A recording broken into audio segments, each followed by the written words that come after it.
आप लोग गांव-गांव में घूम रहे हैं, गांव-गांव की विकास क्या कैसा दिख रहा है?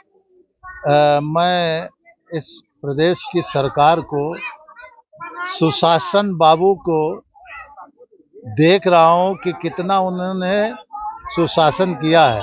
हमने तो देखा है, जितने गांव घूम रहे हैं आप लोगों के साथ, कल भी हमने एक वो दिया है, और देख लीजिए हर गांव का विकास।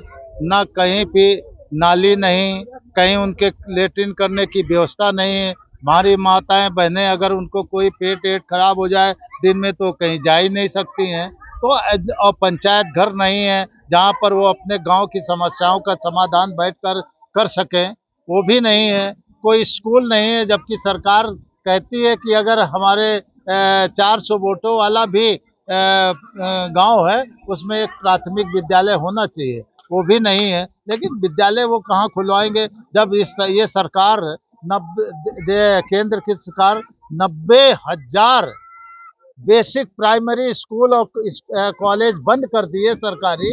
तो अब यहाँ पर क्या खुलवाएगा? लेकिन जो कभी नहीं खुले तो अब क्या खुलेंगे, लेकिन खुलवाना चाहिए। उसके लिए हम पुरजोर कोशिश करेंगे कि गांव के बच्चे गांव में ही पढ़ें, ज्यादा दूर वो न जा सके, तो उसकी बात है। 20 सितंबर को आखिरकार बिंद बेलदार और नूनिया समाज पटना में क्यों पहुंचे? क्या कुछ उनको फायदा होने वाला है? क्या उनको विकास मिलेगा या फिर जो है कि नेताजी को भाषण सुनने को मिलेगा और उसके बाद विकास के नाम पर जर्जर हालात मिलेगा? नहीं नहीं, विकास के नाम पर कुछ नहीं है।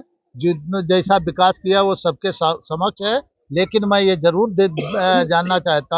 बताना चाहता हूँ उनको कि मेरे साथियों को हमारी 10 सूत्री वो है नियम कानून, उनको लागू करो, और उनको लागू करो वरना अपनी कुर्सी खाली करो। और हमारी जनसंख्या इतनी है, मैं अगर किसी की सरकार बना सकता हूँ तो किसी की सरकार उखाड़ भी सकता हूँ। तो इसके लिए अगर हमारी 10 सूत्री मांगों को पूरा किया जाए, अगर नहीं पूरी करते हो तो हम अभी चुनाव के प्रत्यक्ष रूप से हैं।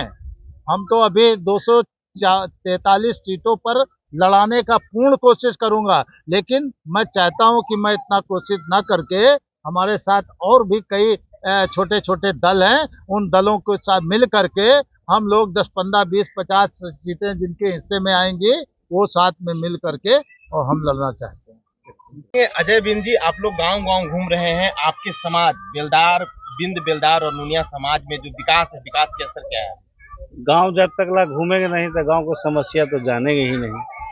इसीलिए गांव घूमना जरूरी है कि भाई 78 साल के बाद हम लोग एनडीए सबको सरकार बनाए, लेकिन हमारे समाज के लोग के साथ साथ पूरे समाज के साथ समझिए कि बहुत बड़ी परेशानी है कि गांव में न विकास है और न कोई जो है कि खास करके जगह सरकार जो है विधानसभा में दे रहा है।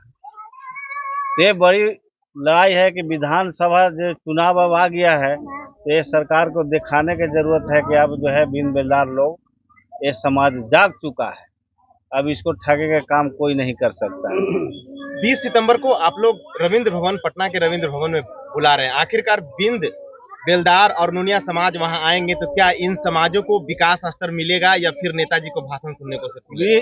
20 सितंबर के आएंगे, इतना तो जरूर है कि हम लोग पहले भी बात किए थे, लालू जी से भी मिले थे, तेजस्वी जी से भी मिले थे। उन्होंने मन से सब जगह संचालन करके कहा मिलने के बाद कि भाई बिन बेलदार नोनिया को हम इस बार 10 गो टिकट देंगे। तो हम लोग ने कहा था, इसलिए आज तैयार हैं। अब देना उनको काम है, नहीं देते हैं तो भाई हम लोग 243 पर लड़ेंगे।